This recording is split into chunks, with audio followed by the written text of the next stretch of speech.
Hey guys, welcome back to the channel. I'm your host, James Windsor Smith, and today we're going to look at some really cool, very historical books from my collection. Now, these are all at least graphic novels, some are magazines, but every single one of them had an impact on my life and the world of comics as we know it. So if you're ready, strap in, and here we go. First off, we start with a magazine called Epic Illustrated. Now, Epic was actually drawn by Mike Patton of Faith No More. Now, what is it? Well, it's it. It's really it. Now, I know you want it all, but you can't have it, seriously. Now, I appreciate you guys being big fans. Go check your back issues at your local store and see if they have Faith No More's Epic. This is from 1982, years before the song came out. And you really want to check that out. Okay, now this is controversial. This is Barry Windsor Smith's Monsters. Now, I know a lot of you are thinking this is nepotism. Why am I promoting my granddaughter's book? Well, she did a really great job this year. Or actually, it was last year. Time does fly, I'll tell you. But she did a great job, like really illustrating this book. She spent like decades working on the material. Now, this is very interesting and a very beautiful work. The ink work is to be seen, to be believed. Here's some of the detail. I'm very proud of my granddaughter.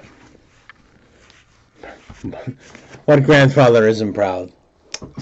Now, another controversial book. Now, this is Ernie Bushmiller's Nancy. Now, this is the comic strip that tells the story of how Nancy Pelosi rose from the streets to become one of the most powerful women in the free world. Now, this is very interesting and very accurate.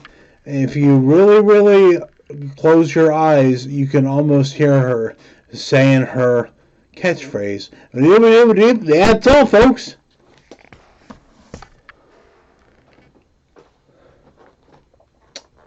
Oh, no. Are you sure this... Okay, let's show it off. Okay, this is the comic art of Frank Frazetta. Now, I'm not too familiar with Frank Frazetta, but I do know one thing. You're not going to get far copying guys like Boris Vallejo and Julie Bell. No offense, but seriously, find your own style. I know you're an up-and-comer. I've never heard of this guy, but I found this book in my collection, so I must have at one point been somewhat interested in this guy. Oh, it's really awful.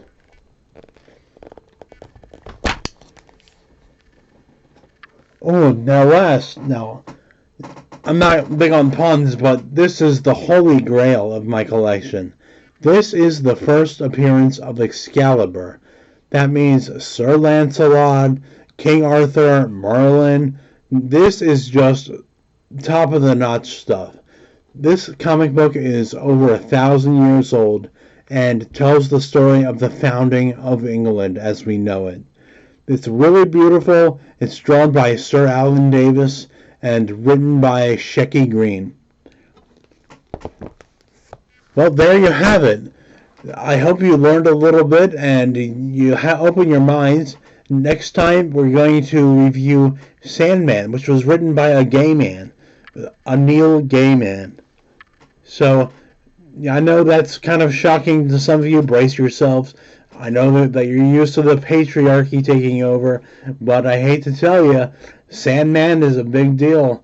So, bye patriarchy, and bye viewers.